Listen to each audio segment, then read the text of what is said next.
Welcome back. You're still watching E-Vibes, the entertainment show on Signature TV. This is the conversation segment.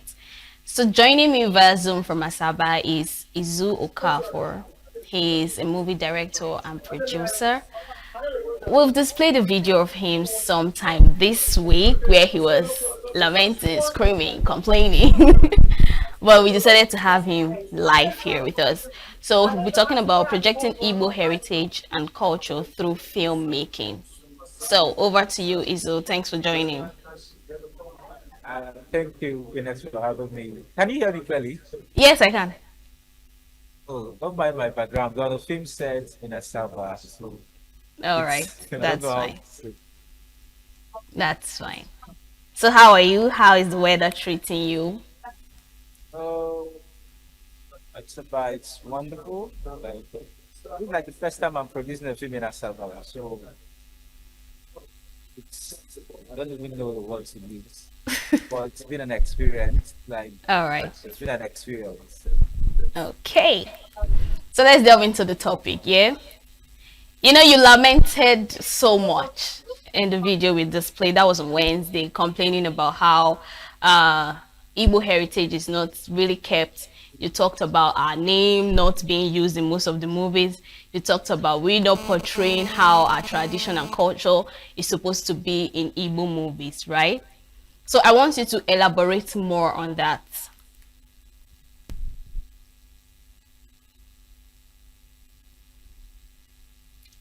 Are you still there, Izu? Yes, I can hear you. I can hear you. Okay, So, okay. it would seem like I'm lamenting, but really it's basic. I don't know. I think it's the Igbo man commercialized filmmaking with the make of living in bondage. And if we remember vividly, living in bondage was made in Igbo. Andy, you remember this line where Paul Kenneth Okonkwo said, Paulo man, I think we all remember Mm. that line in that particular film. Yeah. They call a lot of Mota. That film was, let's say, it's monumental for us as people because it was a commercial film. It was made by Ukil Gujofo. It was produced by him, and the one and two, Living in Bondage. And in that film, we saw the big evil, though it was shot within some part of Nigeria, like Lagos and other places. But we saw them speaking. It was produced by Kenneth Label, Okay. and they saved the idea of evil by making that film. They spoke evil. And it's funny how most of us wants to make film now. And even to speak Igbo in film, it's hard for us. Like it feels like Igbo is a foreign language to us, which it's English. English is foreign. Yeah, we are Igbo people, right? But like we are Igbo. So English should be what it's foreign to us. So I feel like if even now I'm supposed to be speaking Igbo, now see that as a key of the man. So, but yes, I love Igbo. I love the fathers. But then I feel like we need to market our culture. The Korean guys have made something so feminine with their films.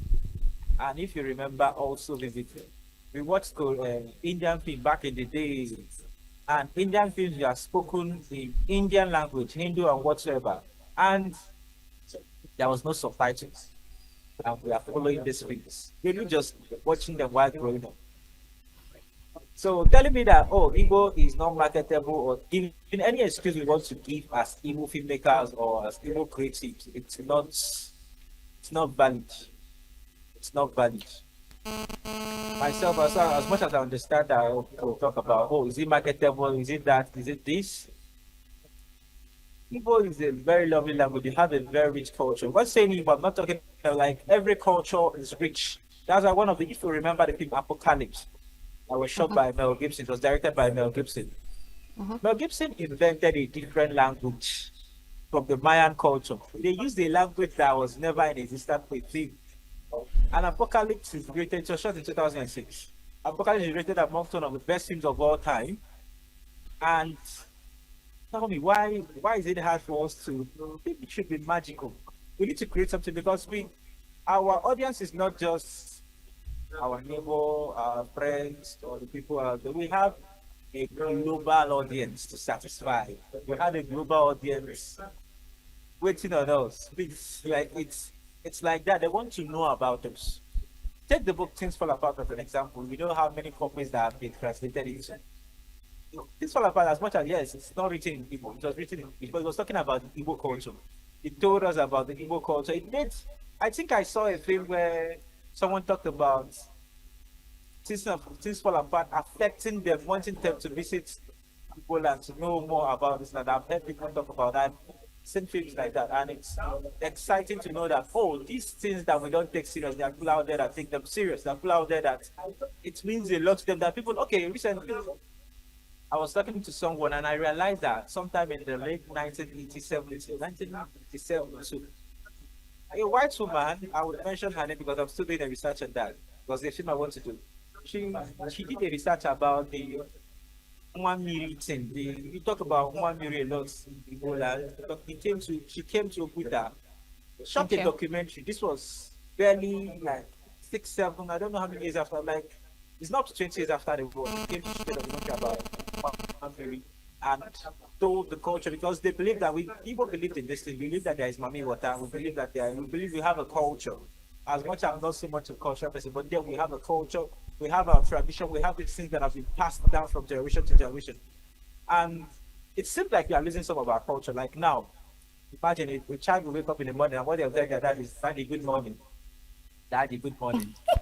None of them is our language. And then some Okay, will let tell me you, let oh, me it's let also me trauma. cut you, right? Let me cut you a bit.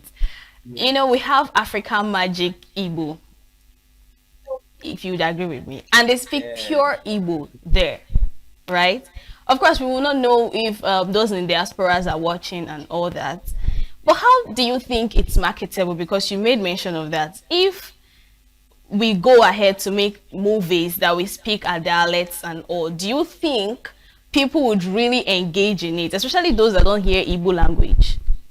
Because it's sometimes interesting when you can be able to relate with the language. Yes, we'll say there will be a subtitle to it, but there are people that are not even fast readers.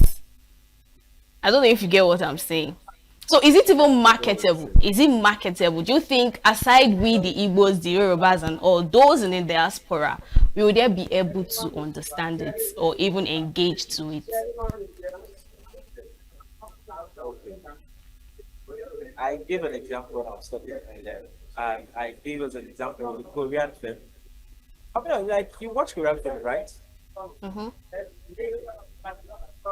Yeah. So most of the Korean films, how many times did they speak English? Well, they speak their Okay, let's language, not go for how many honestly. times they answer. How many times they even answer English in Igbo? None. So it's very simple. I think it's storytelling. The funny thing is Okay. that they suck us in into their culture. I know people here now that are doing jumping jump. They don't know the meaning. I know people that are learning Korean now because the Korean things have marketed Korean culture and Okay. Korean language. I know people right now that are learning Korean. I even have someone like I think it's my cousin. Every day on her WhatsApp, she's posting about her Korean crush that she has never met. And as much as it's funny and all, I'm like, she has never been to Korea. She has never left aside Ghana and South Africa. She has not traveled outside Africa. She has not even gone to India. But she knows I don't know their names, but I know something. I think it's Rona, but then she idolizes these people. She idolizes their character name, she idolizes their film. So asking if Nigeria Igbo films are marketable, I think it's about storytelling. Okay. Boils down to storytelling. Story is my boss will always say story is king. Like it's like when we are growing up, we are told about the tortoise and all his adventure. And as young child and young children, we grew up listening to the tortoise and all that. And funny thing, we are not seeing any picture. We were being told stories. We picture this thing in our imagination. We are picturing the tortoise. Like, you know the song that says, hina, answer, do so, bongo." It was part of it was Mike Eja had told the story. And you saw Yes. how this song trended. It Hmm. trended like it went so a song that has been over 30 years to trend in the 21st century and it's a very old song. Sorry to say this. It's shredded and it's so like it's it's made people realize, oh, we have something here. Oh, I know someone that started a research on the Wombo influence and all. I know someone that started a research. It's because our culture is a story culture. Our culture has a lot to do with story. So talking about marketability, I think if we tell the right stories as filmmakers, as creators, as storytellers, as Igbo filmmakers, it will always be marketed. Story is always king. And aside telling a life story, let it be well shot. And remember, I hear you talk about African magic. African Magic Igbo is not a channel for the diaspora. It's not marketable for the. It's not. It's for Nigeria alone. There may be some African countries that have multi-choice in there. It's not for the global community. African choice has a restriction. It's like it's not a global thing. African Magic Igbo could be there is African Magic Igbo, there is Yoruba, there is Hausa, there is Epic, there is Showcase, there is Showmax. And most of us have seen Shaka Ilemba. It's a series that is on Showmax, and we know this series. Some of us know this series. It tells us, and most of us have seen Shaka Zulu, the old Shaka Zulu. And South African has told us about their culture through this Shaka Zulu. And okay, imagine Okay. the name is Shaka Zulu. So it's a thing of story. Once you tell a good story and you tell it cinematically, filmically, it should look the part, it should have good picture, good sound. The prop should be intact, your costume should be intact, everything should be intact. Believe me, it must sell. There is no medicine man, even if they are from your village, they cannot hold it from selling. But we That's the used to, sincerest sorry, truth. let me Okay, cut you. You know, we let used me to give an have example. epic movies. Okay. We used to have epic Oh, movies, right? not African Magic Epic, Epic Models, right? Okay. African Magic Epic. I mean, where you see us dressing with Yeah. two rappers and all that, with beads and all that. But we noticed that we can only Yeah. see that in African Magic movies and all that. So, what strategy do you think can be put in place so we can see movies like that on Netflix, Movie Box, and name them? Okay. Okay. So let's say global distribution. The number one global distribution platform right now is Netflix. It's global. Then we have Prime Video, we have Apple TV, we have Peacock, but most of these are not global. But then when we talk global, we are looking at the global community, the country, the world power, particularly US, Canada, UK, Germany, all those places. Because if you're able to sell your content to them and they're able to believe, oh, this content is good, that means you're doing something really good. So one of the ways that I feel we could sell our content to these people is truth is our budget is low. I mean, at least I say this is the first job I'm dealing with the server. Like, and it's crazy what they do here. Like, I'm wearing glasses because I've seen Shaggy Pro Max stuff. It's funny. I've seen Shaggy Pro Max doing the national first time. And I want to Okay. run back. Like, I, it's magic. I think that's why African Magic called it African Magic. Because the budgets we've been with here is ridiculous. As much as we make magic with this, this is not the standard. Okay. This is not the standard. So there is a standard. And let's take note, the first film that came on Netflix, the first Nigerian Hollywood film that was on Netflix was produced and directed by no other person but Genevieve Nandi. The Lion Hearts, right? Lionhearts. The first Nollywood film. It was shot in Enugu. It was shot in some parts of Kano, but major scenes of that film was Enugu. Mm-hmm. You remember it had some of Yeah. our Igbo people like Daddy Pete Dochi. We had a whole lot of them in that film. And the budget, the what Netflix bought that film, I think it was made her stop making film because the budget was, oh, so this is real. Don't know. Disclaimer, I don't know. So but so it's the film was well shot. But as much as it's not epic, it told a story about oh the ladies, the ada, the women, the female and their rights. It's something that is indigenous to us because some part of the Igbo culture don't believe in the female inheriting something from their dad. They must marry or all that or not. And she told a very beautiful story using that, coming from that particular angle, which was accepted by a global audience. And one of the things she did, I believe, one of the things she did was take her film to film festivals, international film festivals. Toronto, she submitted her films to as much film festivals as she could. And it was in Toronto. And I feel that's where they saw the film. The Netflix audience saw the film. I was like, wow, this is beautiful. I would like to buy this film. And she started talking deals and she was able to release this film to them. So truth is, when you make a very good film, it must sell. We make magic here out of our very minute budget. We shoot film for less than $5,000. Hmm. I don't want to say naira. We shoot film for less than maybe $4,000, $3,000. We shoot film for that. We even do films of $1,000. Let me stop you. And those films you see them on African Magic. So believe me, these are not the. This is not the standard. It is not the Okay. standard as much as you see. That's why there's a lot of people commenting saying there is a lot of backlash on those films, and they feel like this is the standard of Nigerian film or Nollywood film. It is not the standard. If you want to watch the standard, go to Netflix, subscribe, watch Nollywood films on Netflix. Go to the cinema this weekend, buy tickets, watch films. You will see standard films, standard Nollywood films. When you come and you spend that money, yes.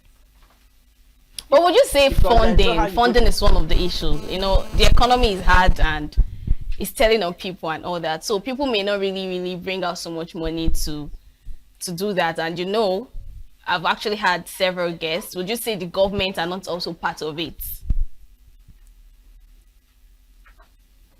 Okay, so yes, funding is an issue. But for every business, funding is always an issue. Should you always be complaining about funding? I don't feel that every creative should come up and be like, oh, funding is my challenge. Yes, funding is always, there is no business now. Even Dangote, they find money. So he needs funds too. In other words, he needs funds. Dangote needs funds. So a filmmaker telling me that why he's not creative is because he's not seeing funds. You are not creative, you are not creative. Forget the fund. If you have the fund, you will still do nonsense. Okay. So, so it's simply put, because why I said it's fun. When I came into the film industry, it was a suggestion, it was a recommendation. I didn't plan that I was going to be here. Okay. Like truth be told, like it was funny. I came in here 2021. I came to learn video editing. That's how because while I was studying, I finished my service in Edema, came down, was trying to find job, came to Asaba. My friend was staying in Asaba, trying to find a work. I got a work in Tempe, I was about to pay me for tracker. I was like, oh boy, that's so first sort, that's how I will use my life. So I constantly recommended if I go learn video editing. He supported me with his part. I used my NYC saving, supported myself, started learning editing in Edema from my boss Steven Onadi. He's an AMA award winner. The effects AMA award winner. He's the one that did David Ocean. I believe this film brings up there to people. He's the one that edited them. So if we keep complaining about funding, when will we stop complaining about funding? Yes, we know funding is a problem. A short film. There's something called, I think, what's the word for it? There's something, it's called, you know how you do, is a teaser. Shoot one scene. That thing you don't say funding a problem. Oh yeah, shoot one scene out of that your film. That your fine story. That story that you feel like you need 100 million to do, 200 million to do. Shoot one scene out of it. Do it. Put it online. Shoot one scene. Work with your friends. Even if you want to work with a mobile phone, do creative. No, we all remember Ikorodu Boys. They were just mimicking anything Zack Snyder did. They were just gonna mimic. Ikorodu Boys was just doing. Like look at right now. Ikorodu Boys are doing mad as VFX, and they were shooting with phones. So nobody has an excuse to this creative. As much as yes, there is. If you decide I want to be giving an excuse, yes. Even if you get funds, there will be another problem. The crew are not professional. This one, yes, there's always an excuse in life. There's always an excuse for whatever we want to do. It's normal. But we need to get to the level where we stop giving excuses. We need to get to the level where we understand that we should create. As a creator, you need to create. As a creator, you need to create. Create something, even if it's 1 minute, even if it's 30 seconds. Create something. Show people that you are capable. If it's like, oh, you meet somebody, they'll come. I have a very fantastic script. If I shoot this script, I know it will break bank, to make you plenty money. But yeah, what have you done before? They've not done anything, and they are marketing scripts. And you want, and believe me, a lot of people have been sold the thing. Ah, this script will give you 100 million. Invest in this script, and after spending a whole lot of money on it, they don't get back their money because they invested in it to make you money. They invested in, oh, my story is wonderful. They invested Okay, in let me ask you Baba. my You need final to question first, because our time is almost up, right? yeah, How can Nollywood make yeah, proverbs and in, idioms and our cultural expression accessible to viewers while keeping them authentic? Yes, we've talked about the fact that uh, our names are not used. We are not making concrete epic movies, and we are not pushing it out there and all. So let's assume we now finally push it out there, and we tend to use our proverbs and our idiom. How best do you think we can make it accessible for others to be able to understand and enjoy the movie? okay. So, tricks. This is.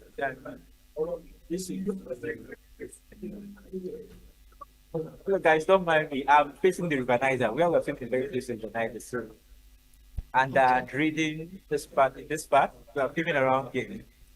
All So, right. one is this.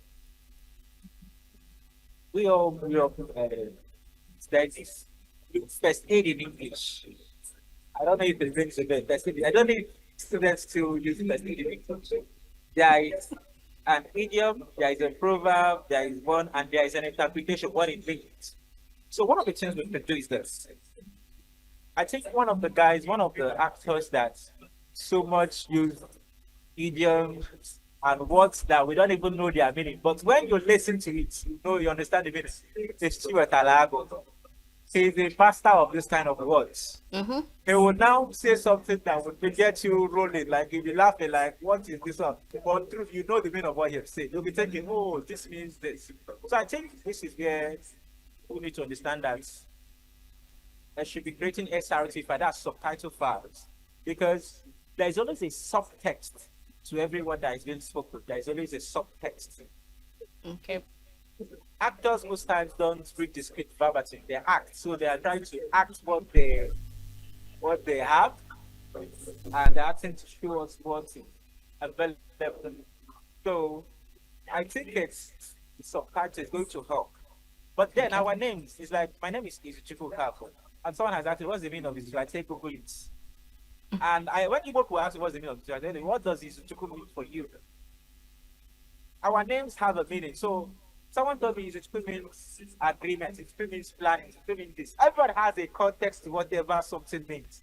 So, but then there is a sub like I believe everyone will agree with me like Izuchuku means oh God's plan. Oh, oh it's God's plan, oh Chuku Izu, oh. So but then there's a subtext to all this thing. So that's why we need to work with subtitles when we are telling our culture, or giving these idioms or proverbs, or even speaking Igbo in a film. I don't make a film where there must not be an Igbo line as much as yes, I'm trying to. I for all the films I've made so far, I have been Obi on Prime Video and Apple TV. I have some other films doing festivals. My first film it was called Chigo, which is a festival. You can check that on Google. Then I have the Novi. The Novi is on Prime Video. It's my first feature film. We shot it in 2023. So I released in Prime Video of 2024, December 2024.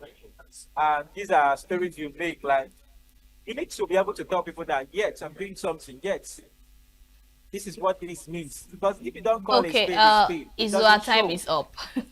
Our time is up. Okay, Well, I so had let me great show you time guys having the this River Niger. conversation with you, 1 minute, let me show you honestly. guys the River Niger so you guys can enjoy the thing with me. From here, I don't think you can see it. So it's Okay, yeah. wonderful being around That's actually a beautiful there. scene.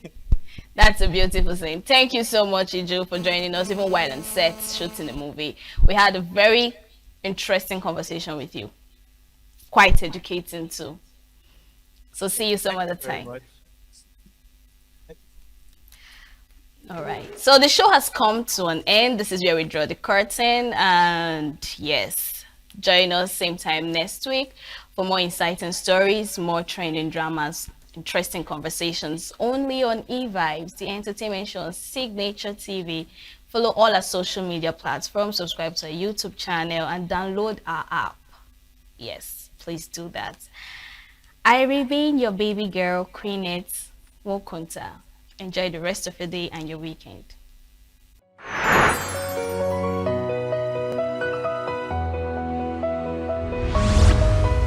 Signature TV, news in your pocket.